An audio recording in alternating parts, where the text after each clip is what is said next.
부동산 민심 심상치 않습니다. 가장 큰 문제는 역시 전세난일 텐데요. 상황이 걷잡을 수 없이 나빠지자 보니 한동안 소강 상태였던 매매값까지 지금 들썩이고 있습니다. 다양한 부동산 관련 이슈 김규정 한국투자증권 자산승계연구소장과 함께 알아보겠습니다. 소장님 안녕하세요. 네, 안녕하세요. 어서 오십시오. 자, 조금 전에 짚어봤는데 더불어민주당 이낙연 대표가 주택지역개발부라는 부처를 신설하겠다 이런 뜻을 내비쳤습니다. 자, 뭐 처음 나온 내용은 아닙니다만은 어쨌든 이걸 의제 표명 정도로 보면 될까요? 아니면 이렇게 합쳤을 때 어떤 기대하는 효과가 현실화될 수 있을까요? 어떻게 보십니까? 네, 일단 골자는 주택 정책을 추진하는 정부 조직 이런 역할들을 일어나겠다라는 것이고 장기적으로 주거 트렌드를 좀 더 분석해서 맞는 정책을 펼치겠다라는 거여서 장기적으로는 주무부처가 좀 더 집중해서 정책을 펼칠 수 있다는 점에서는 기대가 있을 수 있습니다. 근데 다만 시장의 이제 요구나 실제 현재 벌어지고 있는 전세난 해소 부분에서의 효과는 아무래도 단기간 어떻게 전세 가격 안정이나 공급을 할 것이냐를 다들 기다리고 있는 상황이다 보니 이 부처 신설 얘기 자체로는 수요자들에게 뭔가 만족감을 주거나 이러긴 좀 어렵다. 다양한 얘기가 나오기는 했죠. 뭔가 지역 개발을 위한 정책들, 지자체별 자체 주택 기금을 마련한다던가 LH 등을 통해서 또 일부 공급을 하겠다라는 얘기들도 언급이 되긴 했는데 일단 시장에서의 반응은 그럼 당장 어떤 걸 해줄 것이냐 이런 부분이 급한 불을 꺼야 되는 대책. 그런 부분이 나오지 않으면 당장 효과를 기대하기는 좀 어려운 게 아니냐라는 목소리들 나오고 있습니다. 네. 자, 전세 시장 동향 보겠습니다. 지금 60주 연속 이 전세값 상승세를 보이고 있다고 하는데 실제 현장 분위기는 좀 어떻습니까? 네, 지금 계약갱신 청구권들을 상당 부분 사용하고 계시기 때문에 기존 계약 시장에서는 매물 회전이 여전히 어렵습니다. 그리고 반전세나 월세로 전환하는 집주인들 계약건도 계속 늘어나고 있다 보니까 전세 물건 찾기가 어려워서 신규 전세 계약에서는 아무래도 집주인 우위에서 부르는 게 값이라고 할 정도로 높은 가격의 계약이 체결되고 있습니다. 그러다 보니 연일 상승세가 나타나고 있는 상황이고요. 전세를 찾지 못한 수요자들이 월세 시장으로 어쩔 수 없이 이제 옮겨서 계약을 하거나 가격대가 좀 저렴한 중저가 주택 시장으로 거처를 옮기면서 매매 계약을 하고 있는 상황입니다. 그러니까 지난번 저희 프로그램 출연하셨을 때도 이 전세난이 심각해지면 월세난으로 갈 거고 그러면 매매 가격이 오르는 거 조심해야 된다 얘기를 하셨는데 지금 벌써 한동안 잠잠했던 매매 시장이 꿈틀꿈틀해요. 얼마나 지금 움직이고 있는 겁니까?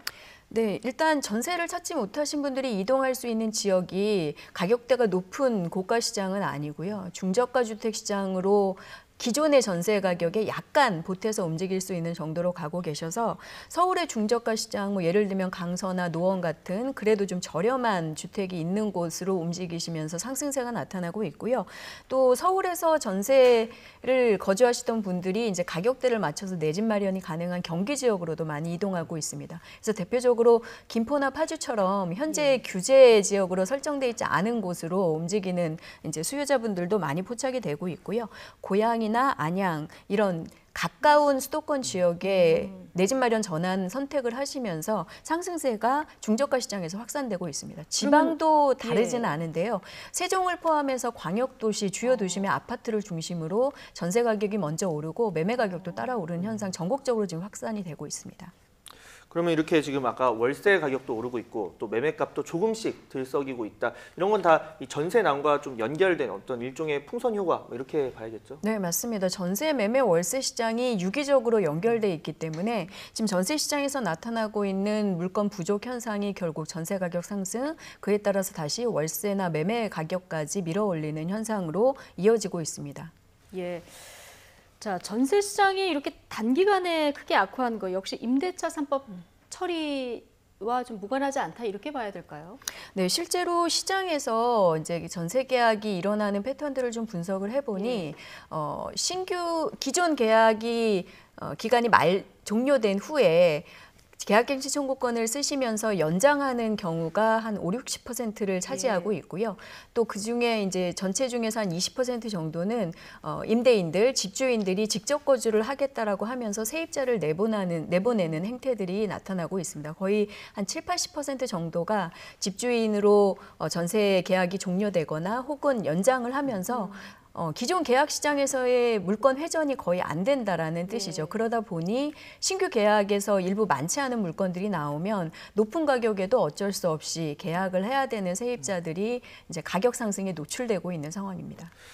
자, 이 임대차 3법에 대한 공과 뭐 아직 이 평가를 하긴 좀 이른 시점이지만 어쨌든 이 부분에서 가장 좀 온도차가 있는 게 김현미 장관 같은 경우는 전월세 뭐 비중은 과거와 같고 그리고 전세값 상승에 대해서도 이게 저금리 때문이다 이렇게 얘기를 하고 있고 또 정부에서는 이 재계약이 지금 시장에 반영이 안 되다 보니까 아까 말한 것처럼 물건 자체가 적고 그러니까 가격이 올라가는데 재계약하는 사람들은 또 비슷한 가격이 안정적으로 하는데 그게 집계에 안 잡힌다 이렇게 불만을 좀 나타내기도 하거든요. 이거 어떻게 봐야 될까요?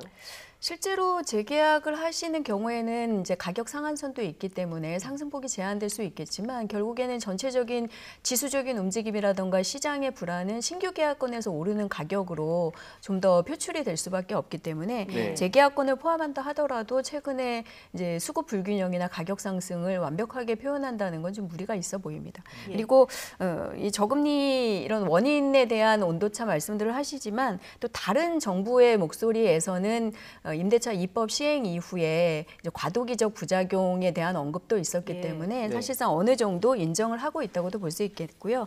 사실 제가 좀 주목하는 부분은 요즘 하시는 말씀들이 저금리가 원인일 수도 있지만 그렇다면 저금리 상황에서의 전세 불안에 대비해서 정책을 실현하고 시행하는 것이 정부의 역할이 아니겠냐라는 지적들을 하신다는데 좀 더 주목할 필요가 있을 것 같습니다. 뭐가 원인이냐에 대한 이런 논쟁보다는 그럼 그렇죠. 그것을 어떻게 예. 해결할 것이냐에 대한 답을 이제 국민들이 원하고 있다는데 좀 더 주목을 해야 될 것 지금 뭐 같습니다. 과도기적인 문제점들이 나오고 있으니까 이걸 어떻게 해결해야 하느냐 여기에 방점이 찍혀야 된다 말씀을 해주셨는데요.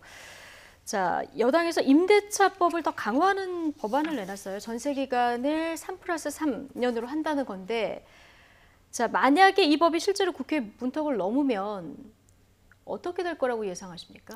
지금도 이미 2+2 시행이 예. 되면서 상당한 혼란이 있습니다. 시장에서 가격이 오르고 있고 물건 회전이 안 되면서 분쟁들도 늘어나고 있어서 저희가 분쟁조정위원회도 계속 확대 설치를 하고 있는 상황이니만큼 또 변경 개정안이 나와서 혹여라도 통과한다면 상당한 예. 혼란이 예측되는 거죠. 그래서 개인적으로 볼 때는 통과 가능성은 거의 없다고 보여집니다. 다만 이제 이 내용들이 종전의 계약갱신 청구권 논의나 주거안정법을 논의하는 과정에서 이미 여러 번 제기됐었던 아이디어 중에 하나입니다. 저희가 예.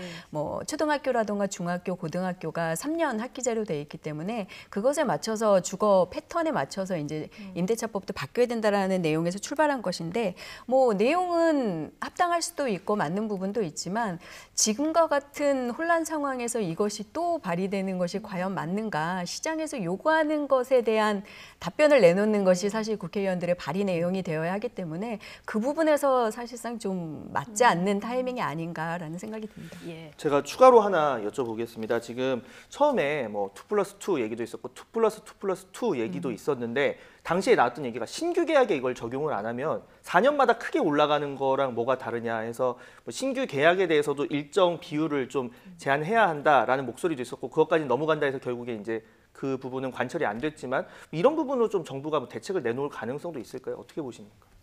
근데 이미 기존에 계약하시는 분들이 2년 혹은 새로 계약하시는 분들이 2년, 4년 이미 이제 2년, 4년 바뀐 임대차법에 따라서 앞으로 계약을 하셔야 되는 상황이기 때문에 네.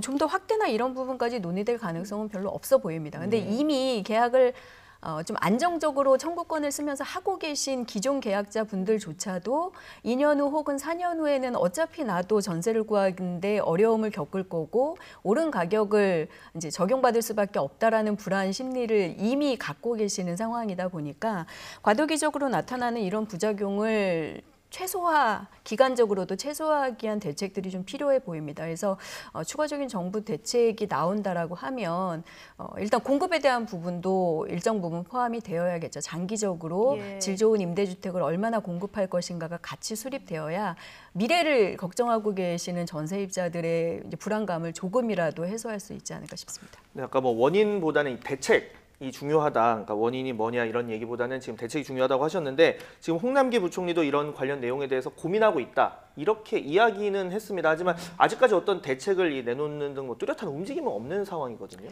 네, 사실상 이게 공급을 당장 할 수 있는 방안이 마땅치 않다 보니 대책을 내놓기가 쉽지 않겠다라는 생각이 드는데요. 일단은 제기되고 있는 안들은 몇 가지가 있습니다. 월세로 가고 계신 세입자분들이 나오는 만큼 월세 부담을 일정 부분 줄여주기 위해서 소득공제 같은 네, 이자율 같은 것들을 행정적으로 잘 관리한다던가 소득공제 대상이나 규모를 확대해주는 방안들도 나올 가능성이 많다고 보여지고요. 일부에서는 결국 전세 수요자들을 내 집 마련 수요 등으로 분산시키지 않으면 수요가 줄지 않기 때문에 적절한 지원을 통해서 무주택자분들은 내 집 마련으로 좀 나아갈 수 있는 지원책도 다시 한번 고민이 필요하다는 지적이 나옵니다. 그리고 뭐 몇 가지 언급되긴 했습니다. 지분적립형 주택이라던가 중산층을 위한 뭐 임대주택 공급 이런 것도 나왔는데 장기적으로 이런 주택을 어떻게 좀 공급할 것인가에 대한 방안도 필요해 보입니다. 최근에 아파트에 대해서는 주택임대사업자 제도가 사실상 지금 폐지된 상황이기 때문에 기존에 어쨌든 전세를 공급했던 임대사업자들이 줄어들 수밖에 없거든요. 그런 부분을 대체할 민간 임대주택이나 중산층 임대주택 공급 계획이 같이 담기지 않을까 예상을 해봅니다. 예. 지금 말씀하신 여러 가지 주택 공급책 같은 경우는 사실 좀 시차가 있기 때문에 장기 대책으로 볼 수 있고 정부가 생각해 볼 수 있는 대책들이 뭐 어떤 게 있을까요? 지금 앞서 전세 시장, 전세 가격이 오르다 보니까 풍선 효과로 다른 지역들 가격이 오른다고 했는데 예를 들면 김포나 파주처럼 좀 규제 지역에서 빠져 있는 지역들, 규제 지역을 묶일 가능성도 있을까요? 최근의 상승세를 보면 가능성이 있어 보입니다. 예. 국민은행이나 감정원 통계가 약간 차이는 있지만 김포, 파주 등의 상승세가 굉장히 가팔라서 이들 지역들도 지금 통계상으로는 규제 지역 대상이 되고 있거든요. 통계상으로. 예, 그래서 묶일 가능성이 있는데 지금에 와서 규제 지역을 더 확대하는 것이 해결책이 되기는 사실상 좀 쉽지 않아 보입니다. 그래서 뭐 LH나 SH 등을 통해서 즉시 공급할 수 있는 매입 임대주택 공급 계획을 조금 더 짜임새 있게 진행을 한다거나 같은 방안들이 될 수 있는데 당장 도심에 아파트 전세를 원하는 수요자들이 좀 더 많다 보니 해결할 수 있는 매입임대 정책이 될 수 있을지는 여전히 좀 의견이 분분합니다. 예. 자, 공시가격 현실화도 이슈 가운데 하나인데요. 어제 진영 행정안전부 장관이 이 현실화 비율 90%에서 다소 완화될 수 있다 이런 점을 시사했다가 다시 행안부에서 뭐 아니다 차질 없이 추진하겠다 이런 방침을 내놨습니다. 이거 어떻게 된 거고요? 그리고 앞으로 이 계획대로 갈까요? 어떻게 보십니까? 일단 조금 다른 목소리가 나와서 시장에서도 굉장히 혼란스러운데 예. 일단은 뭐 이 혼선을 다듬어서 계획대로 갈 가능성이 더 현재로서는 커 보입니다. 근데 다만 시장에서는 이 현실화 계획 이제 로드맵은 발표됐고 진행이 될 건데 이제 이 급작스럽게 늘어날 수 있는 세부담 완화를 해주는 부분, 실제로 세금을 내야 되는 국민들이 이제 납세를 수긍하고 너무 급격하게 늘어나는 불편을 겪지 않도록 관리하는 예. 부분이 중요하다는 의견이 하나 있고요. 또 하나는 이 공시법 자체에 대한 개선안이 빨리 나와야 될 것 같다라는 의견이 있습니다. 사실상 정부가 이 투기적인 수요에 의해서 주택 가격이 너무 급등했고 네. 사실 버블일 수도 있기 때문에 하향 안정을 시켜야 된다라는 목적으로 계속 정책을 펴오고 있는데 오히려 이 현실화 로드맵에서는 시세에 맞춰서 현실화율을 높이는 계획만 나오다 보니 사실상 이 시세를 낮추겠다라고 하면서 또 시세에 맞춰서 공시가격은 올리는 것들이 조금 앞뒤가 안 맞는 것이 아니냐라는 지적도 있거든요. 그리고 동시에 이 공시법상의 공시가격을 정확히 측정하고 발표해서 이제 세제까지 연결하는 이런 내용들 자체에 대한 개선안은 그럼 언제 어떻게 나오느냐라는 주문들이 있어서 그런 부분에 대한 답변도 빨리 나와야 될 것 같습니다. 예. 그런데 지금 여러 가지 대책이 너무 많이 나오다 보니까 세제 정책, 공급책, 그리고 뭐 규제책 이런 것들이 나오는데 한 번에 쫙 일괄적으로 나오는 게 아니라 이게 보완식으로 나오다 보니까 뭔가 좀 일관적인 목소리가 잘 정비가 된 다음에 나와야 된다 이런 목소리도 있어요. 어떻게 네, 보십니까? 맞습니다. 지금